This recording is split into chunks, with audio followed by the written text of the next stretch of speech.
everybody. I am back.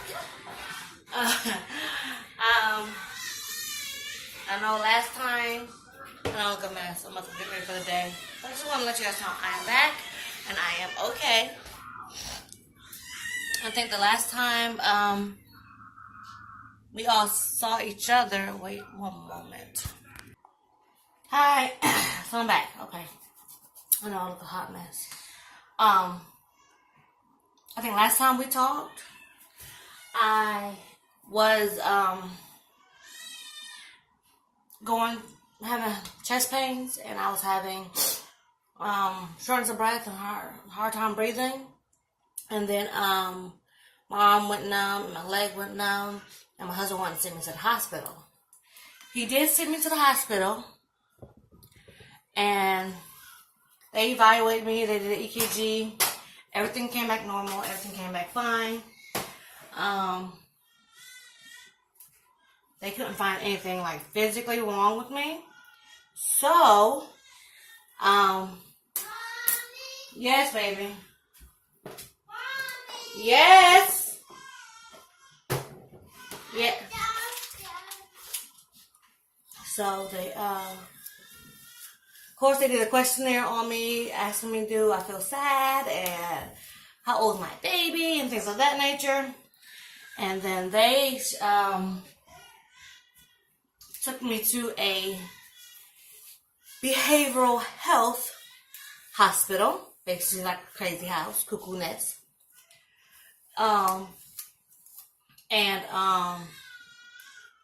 Based off the doctor's evaluation there, like, okay, when I got there on Thursday, I got there early Thursday morning. I spent all night Wednesday at the hospital, emergency room. So when I got to the behavioral health hospital on Thursday, I got signed in and everything. And the doctor that I had, he came up, he saw me, and he was like, "Why are you here?" And I was like, apparently, I'm in danger of hurting myself. And he was like, I don't get that from you. I don't get that vibe from you at all. And I was like, exactly, right? Like, I don't want to hurt myself. I don't know what's going on with me. I went to the hospital for chest pains. And so, of course, they, hospital 1013 me, which means you can't leave. Based off of, and I was like, I think they think I'm suffering from postpartum depression. And he was like, well, okay, we're going to do an evaluation. I'm going to watch you today and see how you're doing. And then we'll go from there. I said, okay, cool, fine. That's fine.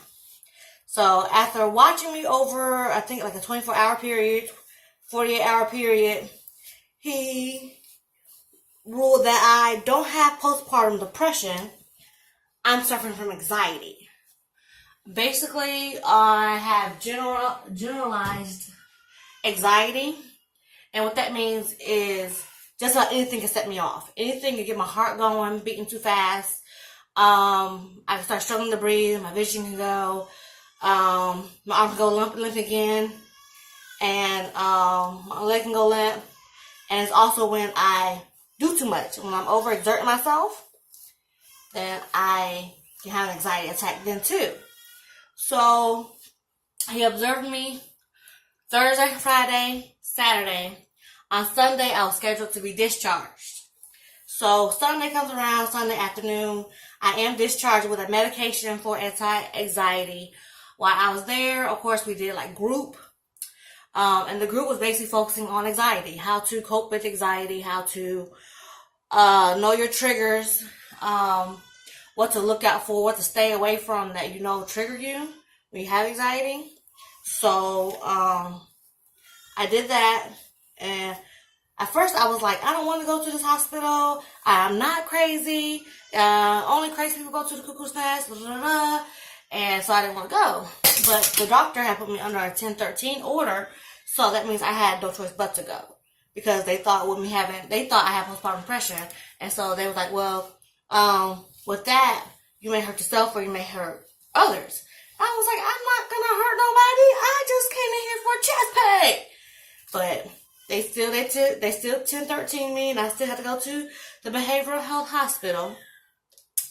And I went there and actually had a lot of fun. I can't believe I had fun, but I did. Like the group I had, the girls there, the guys there, they were funny. We did group for anxiety. We did like stress relievers. We played volleyball. We played like touch football. We listened to like upbuilding, inspirational music, and stuff like that. The cooking was actually really good. I was surprised for a hospital. The cooking was really good. So, yeah, I went there for Thursday, Friday, Saturday, Sunday. I was there for 3.5 days. So now I know.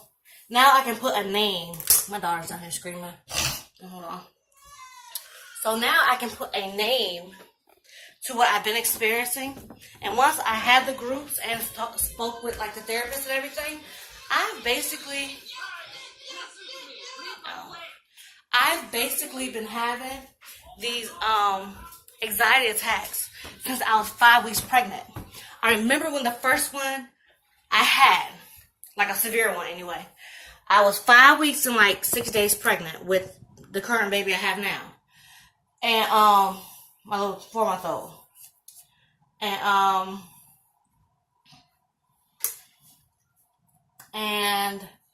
I was sitting at the kitchen table and my chest, I could not get air. I can get air in, I couldn't get air out, I couldn't exhale.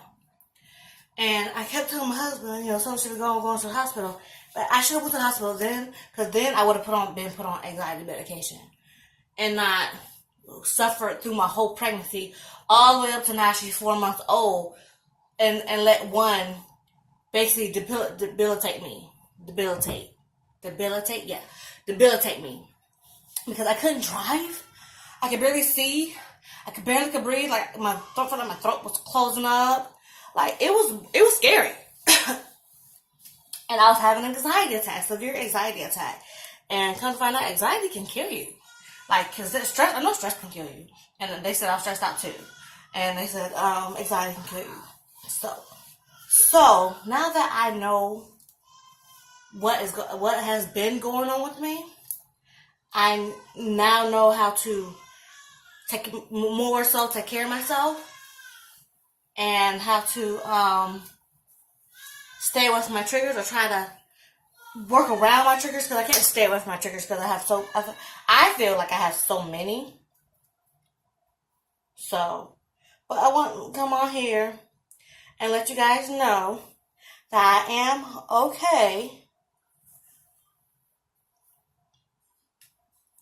I know my last post I was talking about my husband going to the hospital. My husband taking me to the hospital.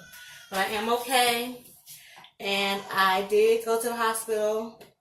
And it turned out to be for the better, because at first I was fighting my husband on going, because I was like, I don't like hospitals. Anybody that knows me personally knows I can't stand hospitals. I just can't. I don't know. That gives me anxiety. Let me just say that. Going to the hospital, I would sit there and cry the whole time, because I can't deal with knowing there's people dying around me and people sick around me. I don't know. Okay, I'm scared of the unknown when it comes to a hospital. It's unknown territory. So I think that frightens me. And that's why I have anxiety when I go to the hospital. I think. Just by evaluating myself over the years, and, seeing how I act when I go to the hospital, I think that's why. So, I just want to let you guys know that I am okay. And I'm back at it. I will be posting now regularly. I will do my daughter's 4-month-old update. I will start talking about what I'm doing with the kids for the summer. And I may even bring you guys along with me when I go register baby girl for her summer camp. I'm looking for my coconut oil. And all I have is my castor oil. How many natural mamas out here use this for their hair?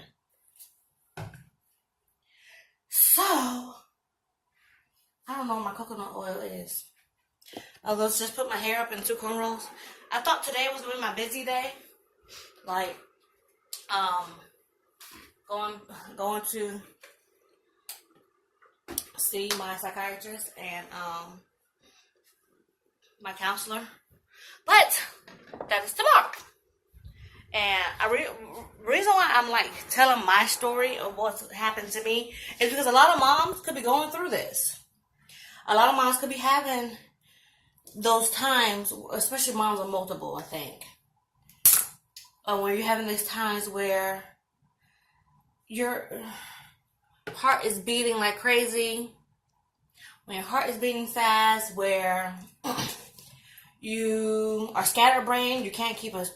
Oh, my coconut oil melted. I wish I could show you. Well, maybe I can. Can you see it? Yeah, it melted. It's so hot in this house. It melted. You feel out of control. You feel anxious all the time. A little paranoid. Where you can't focus. Can't get a train of thought out. I mean... Mom, you don't only have to be going through postpartum depression to have something going on with you when you have a new baby. It could be also anxiety. Just the transition between, 0 to 1 or 1 to 2, 2 to 3, 3 to 4, 4 to 5, however many kids you may have, that transition could be throwing you off. And then my doctor also let me know that I was having anxiety because this is a life-changing process for me. I'm going from working 2 jobs all my life since I was 14 years old to now being a stay-at-home mom. And I'm having like an identity crisis, so to speak, because I associate a job with money. I associate a job with 401k. I associate a job with PTO. I associate a job with breaks. And my husband's always telling me, babe, you are doing a job. You're doing one of the best jobs there is. You're raising our kids to be, law-abiding citizens. You're raising them to be respectful. You're raising them to be loyal. You're raising them to be the best that they can be when I can't because I work all the time. And so it's best for you to be at home. And then especially with me going through all that blood loss I had with my daughter, that emergency DNC, it's just working as a CNA will be just too much on my body. And so it's just best for me to be home. And that's why I am home. And I'm struggling with the thought of constantly being home. But it's getting better as I see the benefits of, as I see the benefits of me being home and seeing how my kids are better approving. Like my daughter is excelling now academically because I'm putting more time into her. And my son he's just carrying a book. He's more interested in reading because I'm reading to them more. I'm putting more time into my kids that I didn't have when I worked 11-7 as a CNA. So I was just struggling with that.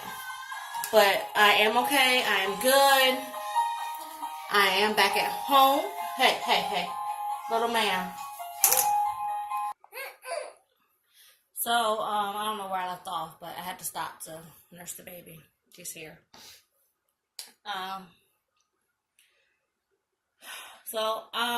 My message really is, if you feel like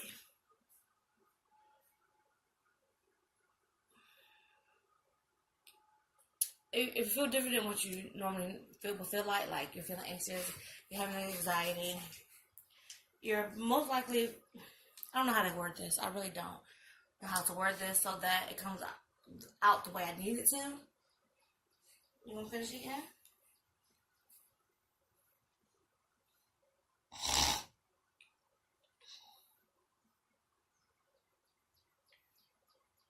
Just listen to your body, ladies. And get the help that you need before it starts affecting your family life and your couple, if it's your marriage or your relationship with your spouse.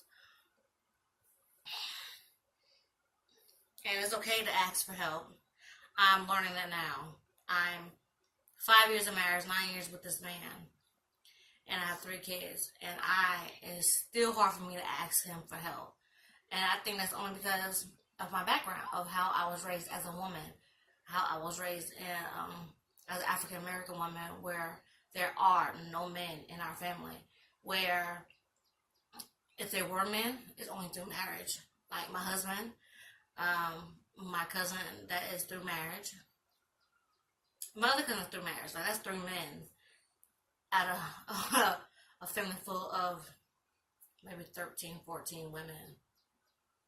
Maybe more. I'm just guessing. So,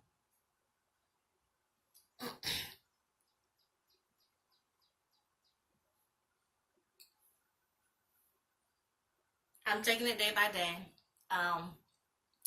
The anti-anxiety medication that they have me on, I can't pronounce it, so don't ask. It's PRN. Basically, it's PRN because I am nursing and it can affect my breast milk. From what the doctor explained to me, that it can calm me down, but make her sleepy. And that, for me, is a big no-no. So, she keeps looking at, she keeps popping off. I think I don't. Can't think about it. I don't want anything that's gonna make her sleepy, that's gonna make her a different baby than what she's already developing to be on her own. Yes, take a butt. Let mommy make herself more presentable. Yeah, you want to talk to the people? You scratched your face. You're gonna put mittens on, little lady. Yeah, there she is. There she is. So for me, this was very hard. It was hard for me to stay away from my baby girl. I was worrying. That gave me anxiety. Worrying about how I was going to feed her. Because I did have a stash of breast milk, and it's gone. I pumped maybe about 32 ounces a day before, build up a big stash. Like, I have a deep freezer, you know, the trays that come in the deep freezer. I had 2 of those, and they were full. And now I have like 2 bags. And I put like 4 ounces, anywhere between 2 to 4 ounces in a bag. They're gone. And she was getting down. I'm glad my husband was able to find a bottle to suit this little lady. But I'm rambling on now, and this video is getting way too long. So I'm gonna end it here. I'm gonna get ready for my day, and I will see you guys later. Bye. Mommy. Yes, baby.